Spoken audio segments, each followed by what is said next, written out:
কুষ্টিয়ার কুমারখালীর ছেউরিয়া আখড়া বাড়িতে বাউল সম্রাট ফকির লালন শাহের ১৩৫তম তিরোধান দিবস উপলক্ষে আগামী ১৭ অক্টোবর থেকে শুরু হচ্ছে ৩ দিনব্যাপী লালন মেলা। এ উপলক্ষে মাজার প্রাঙ্গণে চলছে শেষ মুহূর্তের প্রস্তুতি। বিস্তারিত দেখুন মঞ্জুরুল ইসলামের প্রতিবেদনে। উপমহাদেশের আধ্যাত্মিক সাধক ফকির লালন শাহের স্মরণে প্রতি বছরই আয়োজন করা হয় ঐতিহ্যবাহী লালন মেলা।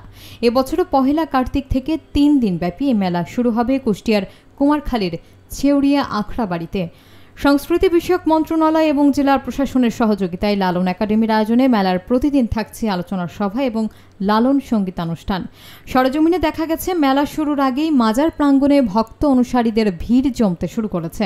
খণ্ড খণ্ড দলে তারা লালন ফকিরের গান গেয়ে পরিবেশ মুখরিত করছেন। আয়োজকরা জানিয়েছেন, প্রতি বছরের মতো এবারও দেশ বিদেশ থেকে হাজারো লালন অনুরাগী এখানে আসবেন।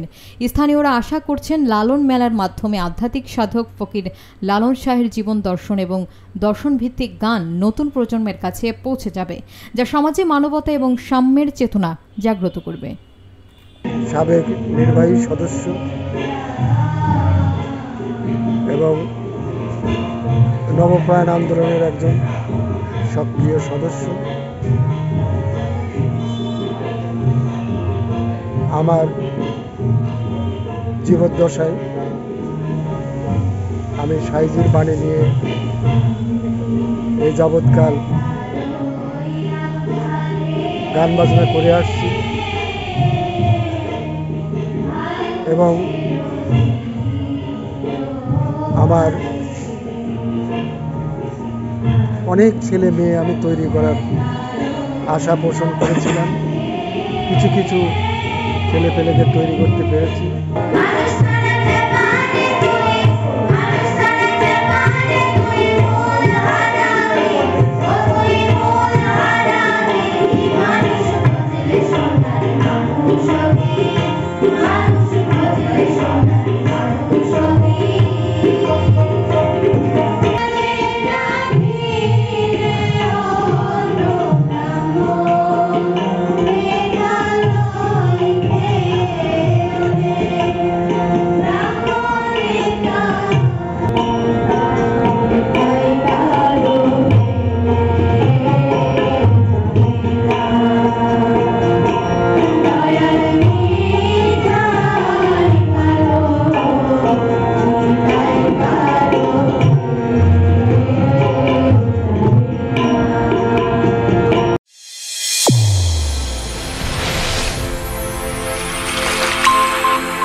চ্যানেল A1 হৃদয়ের